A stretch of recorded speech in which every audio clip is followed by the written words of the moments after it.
So thanks everybody for joining me today. I just want to thank you especially. We're trying to all of us cope with the COVID-19 virus, and this is the first, as of today, Dauphin County is now in the yellow phase, so this is the first chance we've had to be together, and I appreciate your forbearance as we've gone through this together, and appreciate your willingness to come in here and be with us. Before we get to the coronavirus, I just want to make a comment on what happened out in Minneapolis, and I want to make sure that I share my condolences and the condolences of everybody in my administration with the family of George Floyd. And it reminds us what we need to do here in Pennsylvania as well. This happened in Minnesota, far away, a different state, but every one of us, each and every one of us in Pennsylvania has a stake in making sure that our society is fair and we treat everybody equally. If some of us are not free, if some of us are not treated equally, all of us are in jeopardy. We need to do this every day. We need to recognize this in every corner of our society. So again, even though this happened in Minnesota, this has relevance for us here in Pennsylvania. Racism is not right there, it's not right here. And we've got to do everything to make sure that especially the Commonwealth of Pennsylvania is welcoming to everybody. Now I'd like to update you on the response to the pandemic. Today, the first Pennsylvania counties moved into the Greene phase, as you know, in the COVID-19 recovery. Next week at 12:01, Friday, June 5th, 16 more counties will move from yellow to green. They are Allegheny County, Armstrong, Bedford, Blair, Butler, Cambria, Clinton, Fayette, Fulton, Greene, Indiana, Lycoming, Mercer, Somerset, Washington, and Westmoreland counties at 16. And every county that is currently in the red phase is slated to move into the yellow phase at the same time, 12:01 on Friday, June 5th. That's Berks County, Bucks, Chester, Delaware, Lackawanna, Lancaster, Lehigh, Montgomery, Northampton, and Philadelphia counties. We will continue to monitor these counties, and we'll keep talking with local officials so that everyone feels comfortable as we move toward reopening. Again, the goal here is to make sure that every Pennsylvanian is confident that they're going to be safe moving from one of these phases into the next. Once again, we've selected these counties based on the recommendations of medical and epidemiological experts. We've been able to do this because of the precautions taken by Pennsylvanians. We've had some great success here. Things like wearing masks, as you're all doing, and the work of our hospital systems and our local officials. I think you know this, we've increased our testing to up to the high point a couple days ago, 13,000 tests per day at more than 300 sites around the state. And this is important because it's not just the number of tests, but how accessible are those tests to Pennsylvanians. We have more test sites than any other state in the United States, and we keep figuring out ways to open more. We've also expanded our contact tracing to allow a case investigation right now of every single new and diagnosed case. Because of this, we're able to take important steps to return to a sense of normalcy again, as we remain careful and vigilant. Counties moving from the red to yellow or yellow to green will see more businesses reopen and more activities resume. But it is important that we continue to act with caution, especially as we reopen.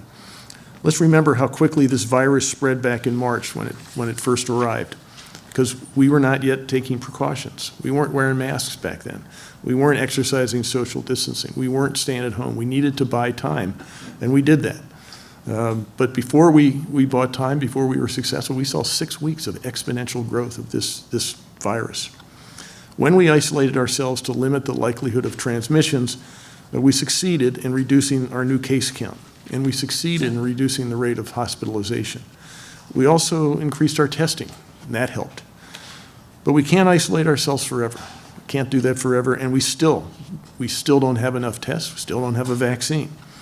So we need to continue to be careful. That's the point. At our peak, our daily new case count topped 2,000. That was back in the beginning, back in March. Now, even with increased testing, increases the denominator, and reopened businesses and activities, our daily count is now below 600. It's well below 1,000.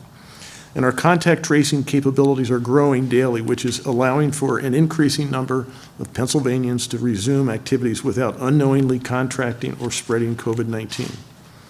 Again, all of this won't be enough if we don't, all of us, 13 million Pennsylvanians, continue to take simple but important precautions to prevent the outbreak of, prevent outbreaks and spikes in cases. Again, one of these precautions is wearing masks. Some reason, I don't know why, wearing masks has become politicized, even though scientific studies have shown that it actually reduces the likelihood of spreading COVID-19. In fact, one study found that wearing just a tea towel around your nose and mouth reduces the spread of droplets by 60%. This means fewer infections, and fewer infections mean fewer outbreaks, and fewer spikes in cases. It'll mean that our lives can return more quickly to the normalcy that we all look forward to. We also need employers to be responsible and diligent. Most of them have been, and I thank those employers for doing their part to keep their workers, their customers, and their families safe. We need you to keep being responsible. If employees are sick, encourage them to stay home. If your workers, notify your workers and take steps if their fellow workers are sick. Take steps outlined by the Department of Health to keep your workplace safe by sanitizing surfaces. If all of us take the simple steps of wearing a mask, staying at home when we can, especially when we're sick, and practicing social distancing tactics, we're going to all work together to succeed in eliminating the spread of COVID-19. It will make a huge contribution to getting our Commonwealth back on track. So thank you very much again for all of you being here. Now I'm going to turn things over to Secretary Levine. Dr. Levine.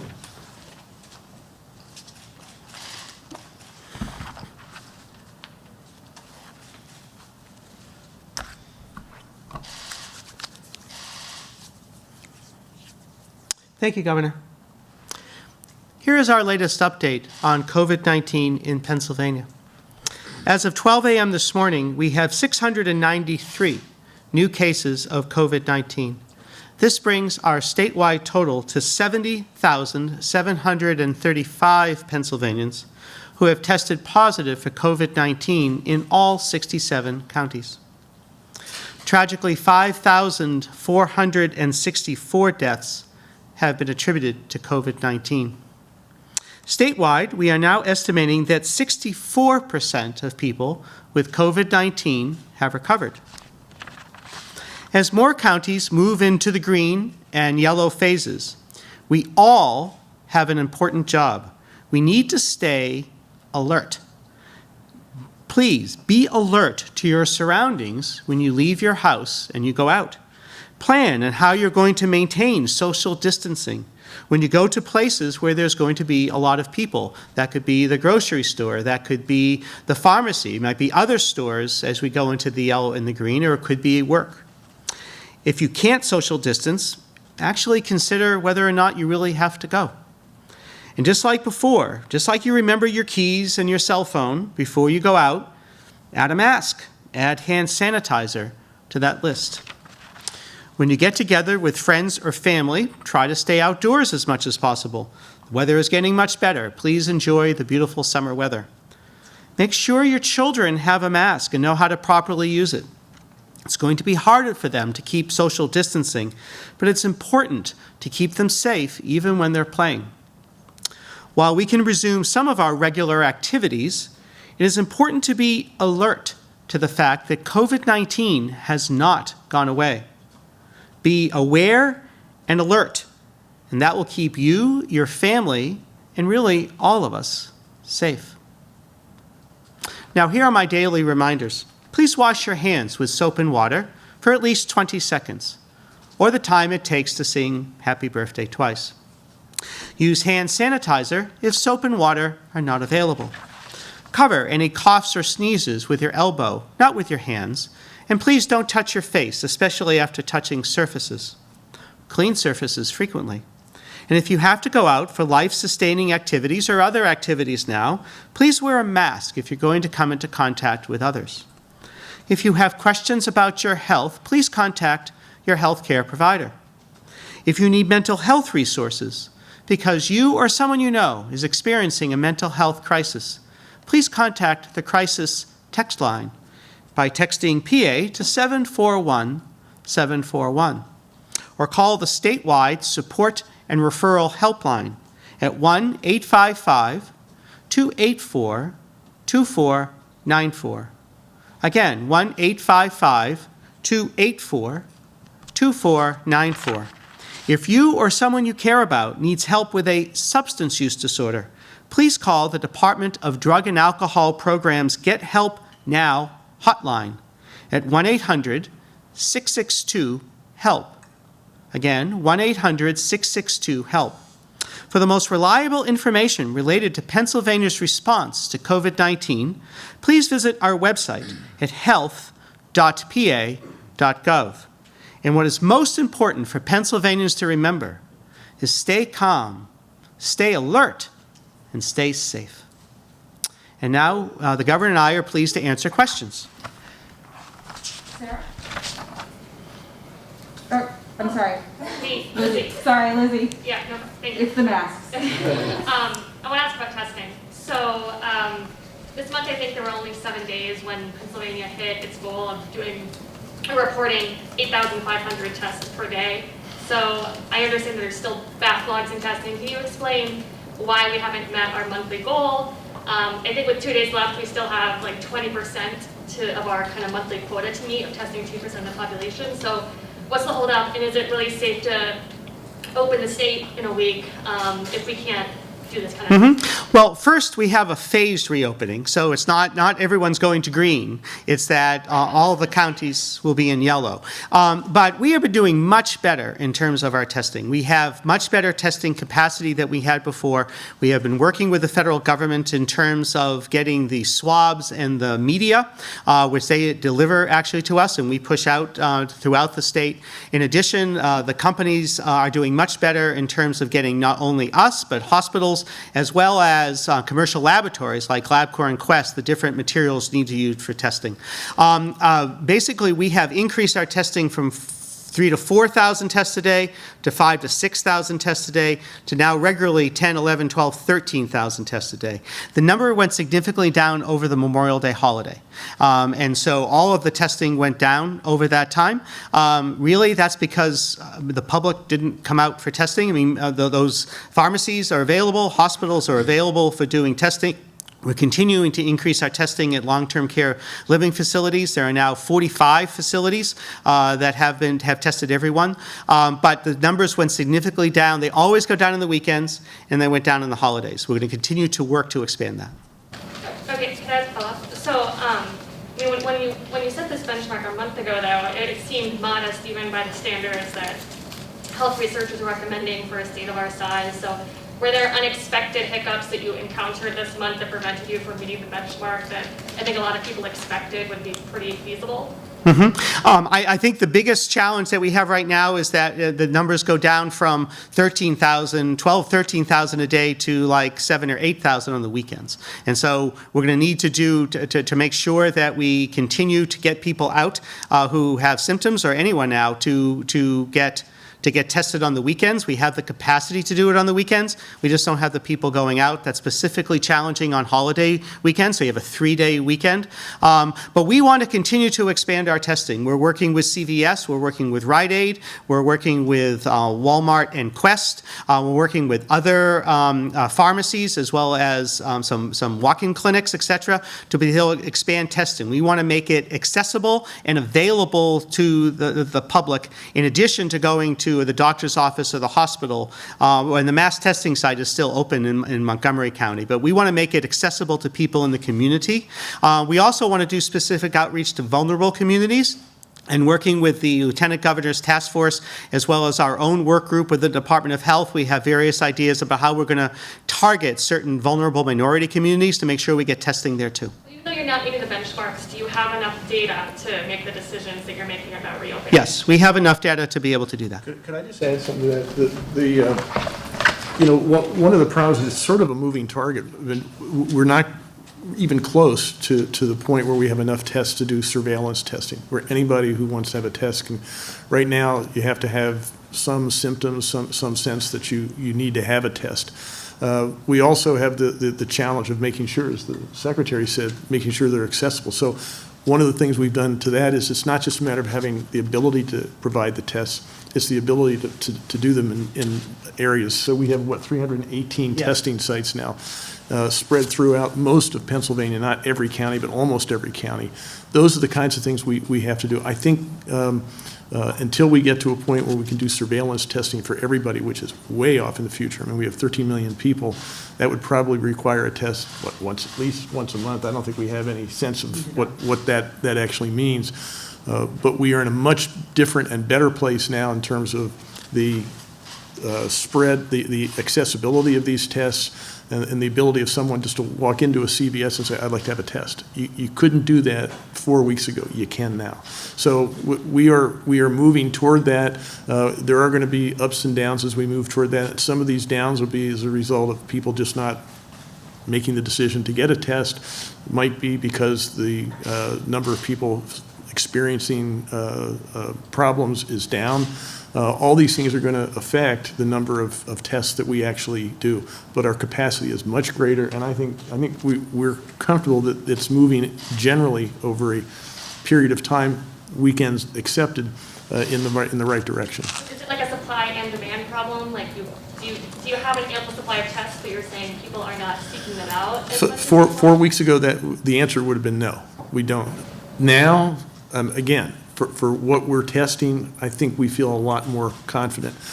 In terms of surveillance testing, we are a long way from being there, where anybody can get a test and where we have a test that actually can be turned around quickly. We're working on that.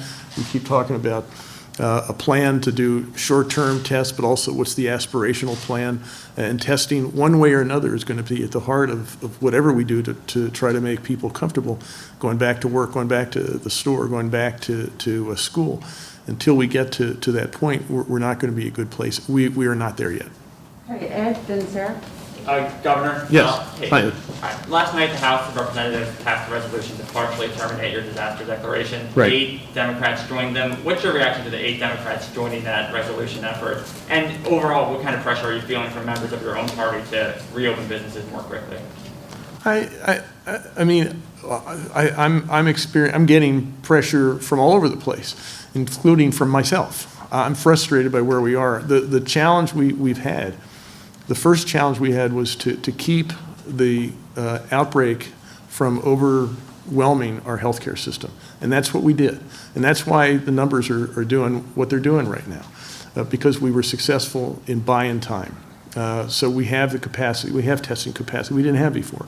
We have the ability, I think we have 300 ventilators in use. We have 5,000 that are out and about right now, but only 300 are in use. 2 months ago, we were concerned that especially in certain parts of the state, we'd be overwhelmed. We're not overwhelmed now. So we are reopening. I think we're reopening in a measured way, but I think everybody is frustrated. Everybody wants to get back. I want to get back to as close to normal as we can be. So I recognize the frustration. But again, this is not a matter of me saying I'm going to wave a magic wand or flick a switch and we're going to be open. It's a matter of how do we get people to feel comfortable and confident that they can go back to life as they want it to be in this new post-infectious disease world. That's what we're all struggling with. So when someone expresses frustration, whether it's voting in a way that I don't agree with, I don't care if they're Democrats or Republicans, I understand it.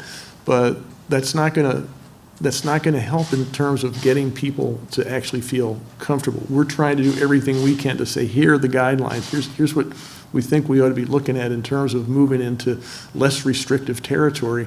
If we don't follow these guidelines, we're taking risks with that virus. That's the enemy, not me, not Donald Trump, not a member of the House of Representatives or the state Senate. It's that virus. And what we're all trying to do in this new territory that we find ourselves in is trying to defeat that virus. And you'll veto that if it gets to you? If it gets my desk, yes. Sarah?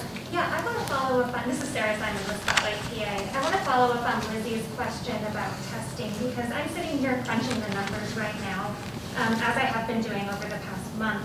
And nowhere do I see that the state of Pennsylvania got up to 13,000 tests. I'm wondering if you can explain that. Because here's what I'm doing. I'm adding the number of negative PCR tests every day with the number of total cases every day. I see a high of 11,250 on May 21st, but I see over the past 2 weeks that we've hit about 8,400. So I'm wondering, where does that 13,000? The 13,000 was reported to me, so. Yeah. Where does it come from, and does it include anybody? So it does not include antibody tests. This is only including the PCR tests. And so we can have our team do a deep dive with you on that. It has to do with the individuals who've been tested, and some individuals have been tested twice, but it's only going to show up on your data that they were tested. It's individuals who were tested, and so if someone was tested and they were tested again, either as to see if they were positive, if they had symptoms, they tested negative, well, they have more symptoms, they're tested again, or if they were tested to see if their COVID has gone away. It has to do with the people who were tested. So we'll have to have somebody sit down with you and do a deep dive, but we're very confident in our numbers. I understand that if you just add up the positive negatives, it does, yeah, but it has to do with how we report our numbers. So then does the number 13,000, is that misleading? Is that giving people a false impression of No. the current spread of the virus? No, I don't think it's giving a false impression at all. I think that, To the extent that it raises the denominator, more people are being tested. You might say, you could say if the infection rate stayed the same, you would see an increase in case count. What we're actually seeing is a decrease in the percentage of people who are testing positive. so that's a very important point, is that one of the things that we follow really closely is the percent of positive tests. So what percent of all the tests that were done are positive? That has been going down significantly since sometime middle of April. So now, just from a statewide, it's less than 10%. And so that is a very important factor in terms of the amount of COVID-19 in the community, and we know that on a regional basis as well. And so we actually even know that from a county basis. So we know that the percent positives of the tests have been going down significantly throughout the state, even in the Northeast and the Southeast. And that's a very important factor that makes us comfortable in terms of going from red to yellow in the Southeast. Barbara and then Sarah Gillette. For Governor Wolf, we saw over Memorial Day weekend some events that had crowds. Carlisle Events says right now it's planning to go ahead with its car show June 17th to 21st, which would draw tens of thousands of people. Also, there was a large crowd at Lincoln Speedway. They're planning to race this weekend, yet Williams Grove is not tonight. I'm wondering if you can weigh in with some guidance on these large events as we see them starting to be set. Yeah, again, as a former business owner, I think I would do everything in my power to keep my customers, my employees safe. And to the extent you bring people together in close quarters where this infectious disease can spread more easily, you're playing roulette with the health of your employees and your customers. And I don't know why you'd want to do that. Sarah Gillette. This question's for the governor from WBRE. Sarah. Sorry. Concerns have been expressed by many voters and county election bureau officials around the Commonwealth that election results Tuesday may be delayed or late coming in because of the large number of vote-by-mail ballots. What's your response to those concerns, and what actions, if any, has the Commonwealth taken to address those concerns? Yeah, no one knows at this point. This is the first time that we've had this many people vote by mail. Typically in an election, presidential primary election, you have maybe 200,000 votes that come in by mail, the traditional absentee ballots. Right now, with Act 77, on a bipartisan basis, there are almost 2 million people voting by mail or have made application. And so every county is, I think, working hard to deal with this. The General Assembly did move the counting start from the end of the closing of the polls at 8 o'clock on Election Day to 7 a.m. that day. So that gives them a little more time, but and so no one knows how long this is going to take. I would bet that there will be some delays, that it will take longer to bring the vote in than it would come in if everybody went to the polling station one day, especially with the new electronic votes. It'll probably take longer. At this point, no one knows. This is the first time we've ever done this. And I think for the most part, counties have done a good job. I know I'm voting by mail, my wife is voting by mail, and we've both made our application, both got our ballots, and both sent them off. Thank you. Jan, then John Kennedy. Governor. Hey, Jan. I was wondering if you could comment on the numbers diagnosed, the health numbers diagnosed as being disclosed this week and how it was handled. It seems like there's a general feeling among the legislators, including now some senators, saying that when someone in the Capitol is diagnosed, that needs to be not necessarily the individual's name widely known, but the fact that there is a case because of the interaction Right. that happened. I was just wondering if you could comment on that. Yeah, I mean, again, it gets back to being an employer with the 70-some thousand employees in the state, a lot of whom work in buildings in Harrisburg. And I think something like that leads to concern on the part of our employees. I don't know exactly what happened, but I can see why members of the General Assembly would be concerned. And if you were diagnosed, would you self-disclose immediately? Yes. John, and then Ford. Hey, Governor. Hi. Just obviously living across north central Pennsylvania, much of the region is going green. Right. And there are exceptions. So those of us who are in green counties are happy, and those of our neighbors are unhappy. Union County is kind of sticking out like a thumb at this point, sort of between Snyder and Lycoming and some of the other areas. Do you have any explanation for why that county kind of got left behind? Yeah, let me, and this is changed. So this is, as we learn more, we used new techniques, and I wrote this down so that there's no confusion. We look at three things right now in terms of determining whether a county can move from one phase to the next. We look at higher rates of new cases in the past 7 days. If that's declining over a 7-day period, we like that. Second, over a 14-day period, if there's an increase or decrease in the percentage of positive cases, again, as we see a decrease in the percentage of positive cases, that's a good thing. And then third, we're looking at outbreaks that can't be managed with contact tracing. So if an area has an outbreak for whatever reason, and it doesn't look like they have the capacity to deal with it, that's a concern for us. Right now, those are the three things that we're looking at. So I can't speak specifically to Union County or any of the counties, but as we move from one place to the next, and if we ever move from, say, green back to yellow or yellow to red, these are the things that we're looking at. Again, the effort is to try to keep people safe. It's not to try to poke holes or make political judgments. It's saying, yeah, okay, you either do have the capacity, you're either going in the right direction or you're not. If you're not, that's a problem, not just for me or for you as a county commissioner, but for the constituents and the citizens who live in that area. So we're just trying to do what we do when Republicans or Democrats do a county health or a health check at a restaurant or a fire check to see if you're staying within your capacity. All those things. Those are efforts to try to do what we can to give guidance to keep people safe. Could you shed some light on the sort of the logistics of the decision making? Because you have this meeting where you have your experts and your cabinet tell you things. And Yeah. Are you vetoing counties, or are you just accepting what they're telling you? Me, I'm accepting. The decisions that these folks are coming to me with are not political decisions. These are decisions based on the three criteria right now that I'm talking about. Tomorrow it might be different. You know, we might learn some new things, but right now this is what we're dealing with. As you recall, back in the early days, we didn't have a lot of data. We were looking at fairly crude measures like how many cases per 100,000. Well, some of that depended on how many tests, what your testing capacity was. I think we're getting better and better at this. The hope is a month from now we'll be even better. Ford, then Mark. Hi, Governor. Thanks for doing these in-person press Sure. conferences again. This is a follow-up on John's question, really. The metric that was one of the first things you talked about when your reopening plan was unveiled was 50 new cases on average Right. over a 14-day period per Right. 100,000.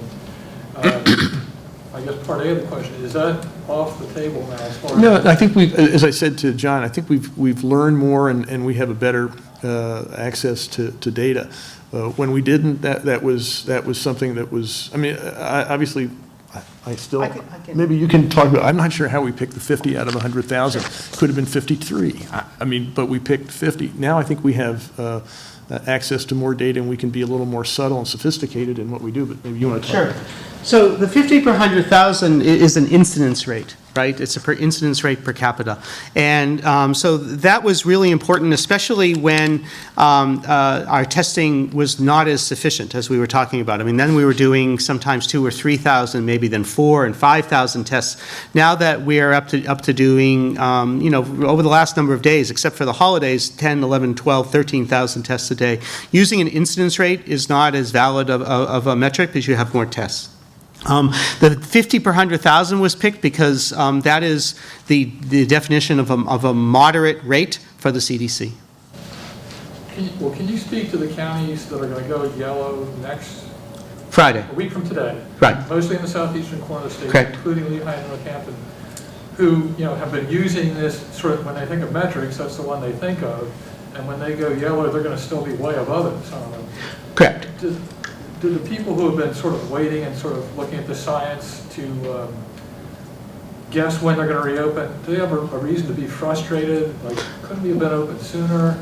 Well, so as the governor was saying, our metrics have evolved, right? And they're going to change depending upon the situations on the ground. And so using that, it was never that one incidence rate. I mean, it was one of the things we looked at, and people glommed onto it because it's a specific number. I would also highlight the data from the Carnegie Mellon University, and that's available on our website. There are also trajectory animations, which are the number of new cases over 7 days. Those are really interesting animations that are available on our website. We also have used modeling. We haven't stuck with any one model. We understand perfectly that a model is just a model. There's modeling, and there are many different models that we've looked at. There's the University of Pittsburgh School of Public Health model. There's the Children's Hospital of Philadelphia policy lab model. There's a new Penn-Wharton model. There's the model from, another group at Penn has done a model. There's also the model from the University of Washington that's been used federally a lot. There's not just one model that determines that, and then we have CMU, and then we look at exactly the things that the governor was talking about in terms of the rate of change over 7 and 14 days, the percent positivity rate, which was very high in the past and has gone down very, very nicely, and so those are all the different things that have gone into our decision, but using that specific incident rate no longer was relevant, and so that's why we're not using it now. Let me just add something. Yes, sir. Let me just add something. Again, we've got to keep reminding ourselves that we're not in conflict. We're not running up against some abstract numbers or politicians. We're fighting that virus.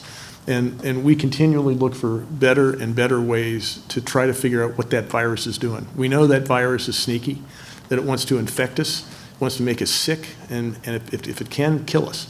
And we want to try to defeat that virus. So all we're doing is focused on what it's going to take to defeat that virus. So if you're out there and you're looking at what we're doing here and saying, I think we should be frustrated that we didn't move faster, well, it's not us. We're doing the best we can.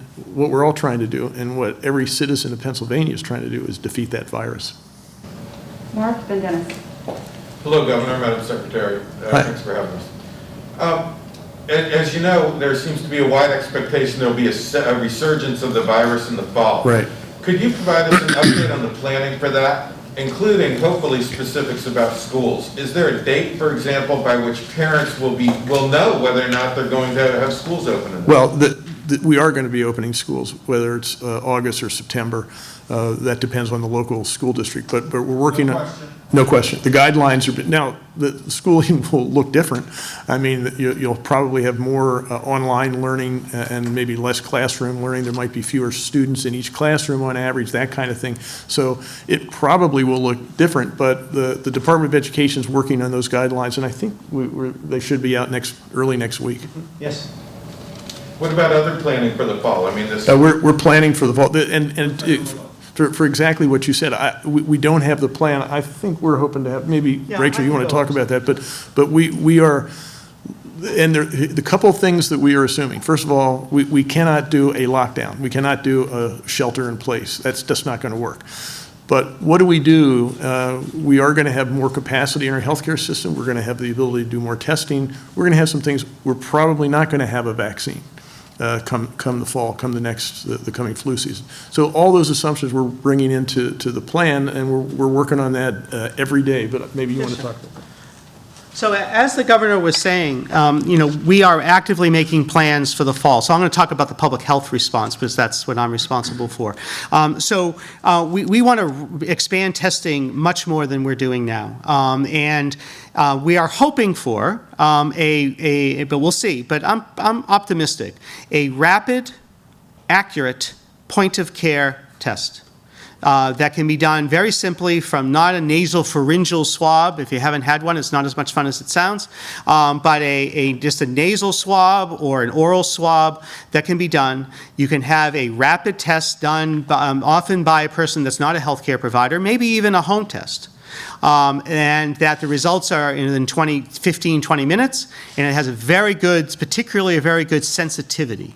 Sensitivity means it has a very low false negative rate. If you have a screening test, it's really bad to have a lot of false negatives because that means you're missing a lot of different people, and that's bad for a screening test. So we are hopeful. There are many companies, Pennsylvania companies and companies outside of Pennsylvania working on that test, and so I think that will be very helpful. It's not absolutely essential, but it'll be really helpful to have that. Even now, it takes 24 to 48 hours to get a test result back. That's less useful for the type of things the governor is talking about for businesses and for schools, so we'll see.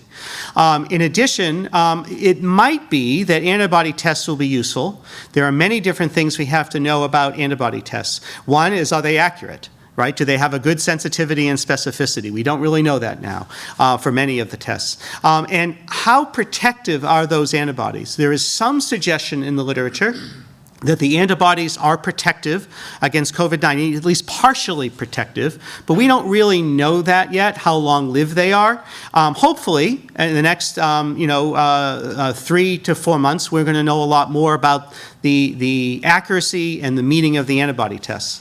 So very widespread testing, very intensive case investigations and contact tracers. We're going to be looking for several thousand contact tracers throughout the state. And again, that's not just us, it's working with our county municipal health department. So if someone tests positive, we immediately do case investigation, we immediately do contact tracing. Those people are isolated and quarantined, and we can stop outbreaks. That's what many of the countries did in Asia that were successfully able to prevent the kind of spread that we saw in the United States. So that's our goal for the fall. I would like to follow up with the governor. Yes. I just want to make sure I understand what you're saying about the shutdown. There's absolutely not going to be another shutdown, not like one county if there's and that's forever. You're never doing this again, no matter how bad it gets. No, I'm saying that the goal is that we don't do that. The assumption is that that's not an option. We want to do everything in our power to avoid that, and we will. Dennis, then Fox 43. For Secretary Levine, if I could. Yes. So as you know, this week a Republican lawmaker tested positive, and some Democrats were upset that they weren't informed, and I'm told that those Democrats chatted with you and laid out the scenario, and that the word I heard was that you said, well, it seems that they followed the proper protocol, meaning leadership at the House. Is that accurate? Well, so I absolutely spoke with the Democratic caucus. I'm very pleased to speak with any legislators, and I do all the time. And I outlined what our policies and procedures are for a positive test. That if you have a positive test in a business about how the Human Resources Department is notified, and then they do their investigation, that the Department of Health is notified. I mean, we know every positive test, and with every positive test, we do case investigations and contact tracing. I can't talk to specifics for obvious reasons, but I can tell you that we perform those functions. But this is obviously going to become a problem now. Now we're in a COVID-19 world for employers. Is there some guidance you can offer them as to, because obviously you have to balance privacy versus safety of other people? Sure, there are guidelines for employers and what they should do, and that's both in the government and outside the government. And to be honest with you, HR directors know exactly what they're supposed to do. But then the Department of Health, all I can say is we investigate every test, and we do contact tracing with every positive test in the Commonwealth. Fox 43 and then 21. Dennis had kind of covered it, but the HIPAA laws, you're saying, do not apply to businesses? or they do? Well, so when they, I mean, with the way we do things and the way businesses do things is that they don't, if we do contact tracing, we don't call up somebody and say, you were exposed to John Smith. John Smith has COVID-19 and you were exposed to John and thus you should quarantine. When we call up, we say, you were exposed to someone with COVID-19. We know that is to be true and you had close contact with that person and you need to quarantine. And so confidentiality is maintained. So then going to the state lawmaker who tested positive, should all state lawmakers have been notified? They said that they only contacted ones that they knew were in close contact, but some Democrats say that they were in close contact and weren't notified. So I can't comment on any specific case, whether that case was in north central Pennsylvania, or in the capital, or in Washington County. I cannot comment on any specific case. I can just tell you what our procedure is. And we always follow our procedure. For a regular business, what are the guidelines then for them?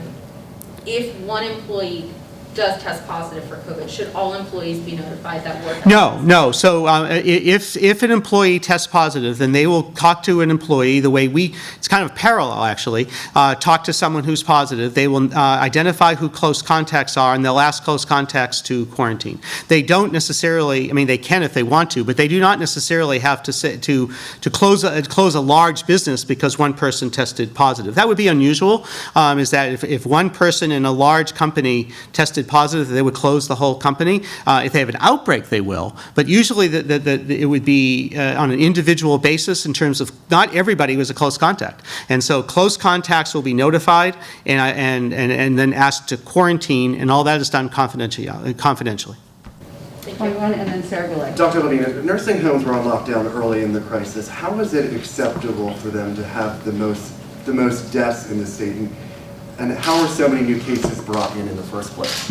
So new cases occur in nursing homes because fantastic staff are asymptomatic or maybe pre-symptomatic, and they live in the community. Right? Staff live in the community, usually in the same county, but maybe not. And they are working with their patients and are working in a nursing home, and they bring in COVID-19 because we know that asymptomatic individuals can carry the virus. And so we know that long-term care living facilities are our most vulnerable citizens because they are, for the most part, seniors, and then seniors with chronic medical conditions, and those are the most vulnerable for COVID-19. So that's how the cases are brought into nursing homes. We have contacted every single long-term care living facility that has had positive cases. We do many different outreaches to that through our team. If there's more outreach necessary, then we have a contract with ECRI. They testified at a hearing a number of weeks ago before the House in terms of their work with the facilities. If there is a potential violation we're concerned of, then we do our usual investigations by our QA staff. Not every case is a violation. I mean, again, that happens because of the asymptomatic spread of COVID-19. But if there was a potential violation, our staff will do either a virtual or, if necessary, our QA staff will don PPE and they will go into the facility. And all of that has happened. We have educational seminars from the Patient Safety Authority. There are other groups that do educational seminars as well. And then if there are significant staffing issues, then we send in the National Guard to be able to help, and that has been done, I'm forgetting the number now, but many, many times now where we've had the National Guard go in. We've had two CDC strike teams that have been here. One has left, but one is still here that has gone into nursing homes, and now we have Health and Human Service public health officials that are being trained to go into facilities as well. So we have done absolutely everything that we can to protect the citizens and the patients and the staff in these very vulnerable long-term care living facilities, and we will continue to do that. We have also pushed out, I think, 1,800 specific pushes of PPE to these facilities. In the last month, those facilities have been our priority for pushing out PPE. So we have absolutely done everything we can for these facilities. Sarah Goulet, and then Barbara. Questions for the governor?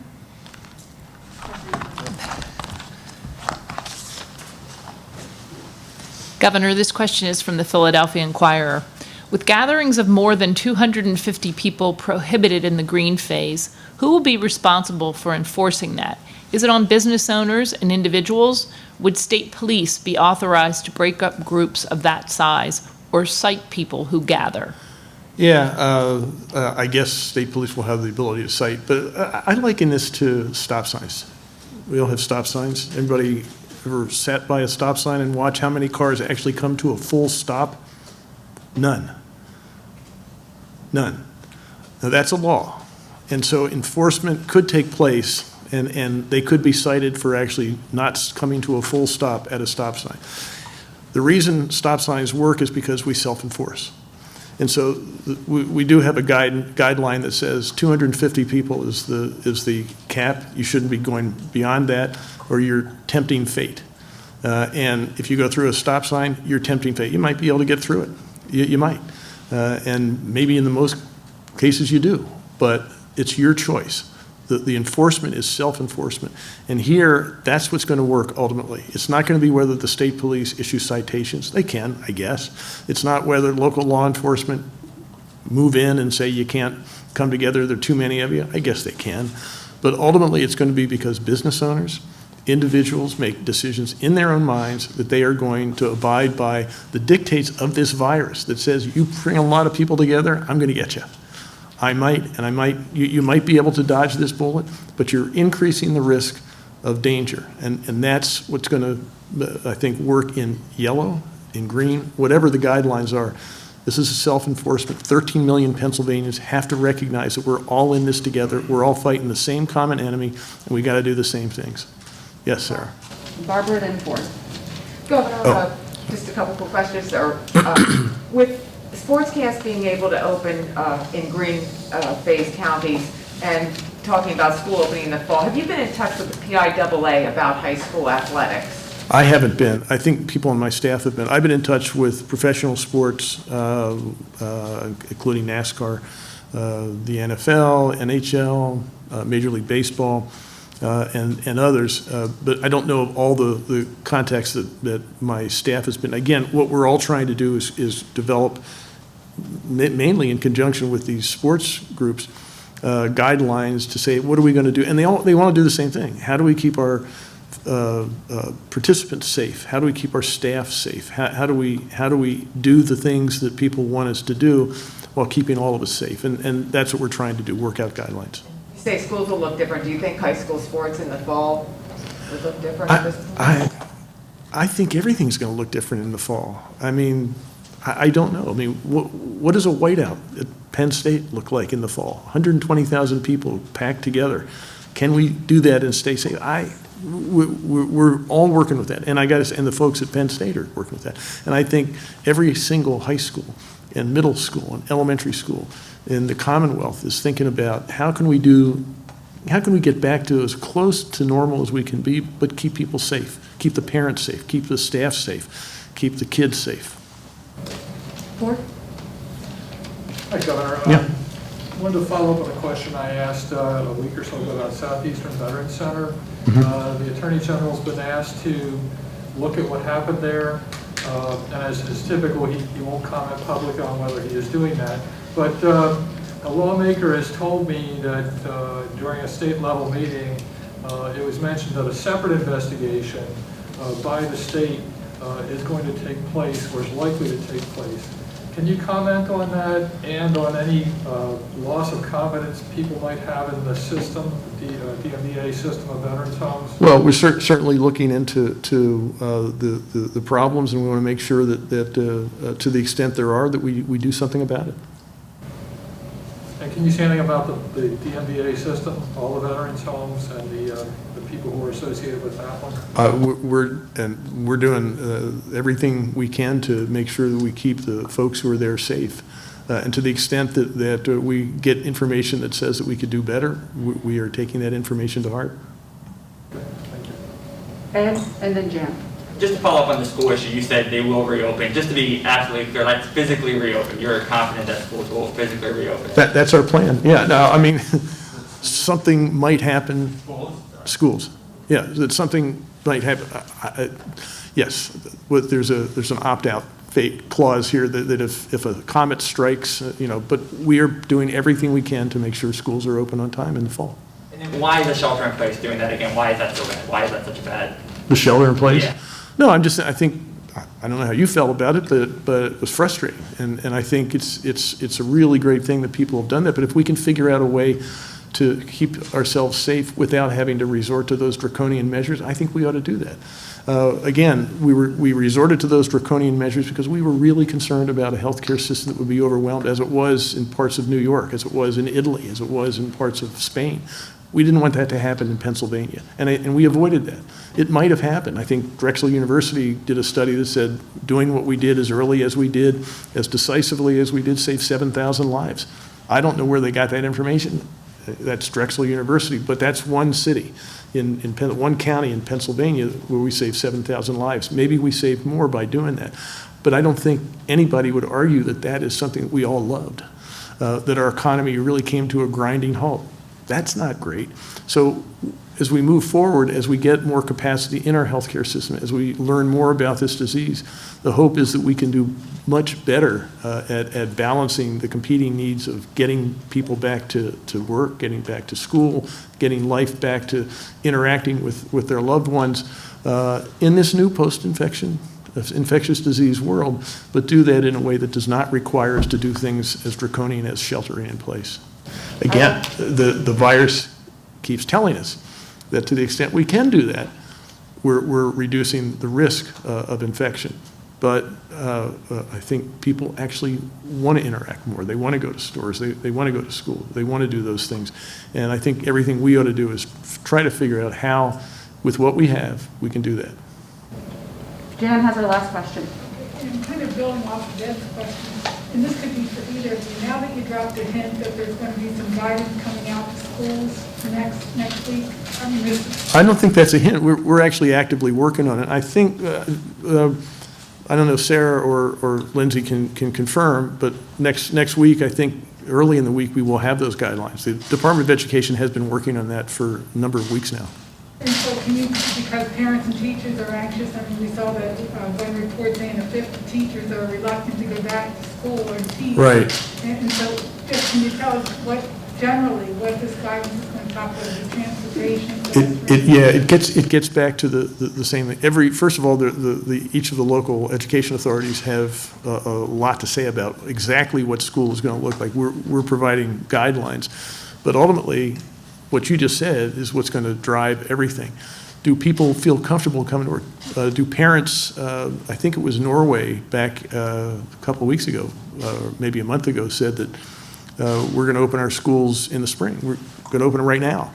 And almost overnight, 40,000 people signed on to a Facebook page that said, you're not going to experiment with my kids. Ultimately, we all have to give people, parents, students, teachers, staff members, the confidence that they can come back to school in some semblance of normalcy. Right now, I think anybody could be forgiven for saying, I still have some concerns, I have some questions. And so these guidelines are going to be designed to say, let's do everything we can to keep people safe. And that gets to things like class size, like how we operate our school bus system, like how we do sports, like how we mix online learning with in-person learning. All those things are going to be going into that, but ultimately what it comes down to is, am I going to be confident sending my child or going to an event at school myself? And if we can't answer that question satisfactorily, we're going to have trouble. Thank you. Okay, thank you. Thanks, everybody.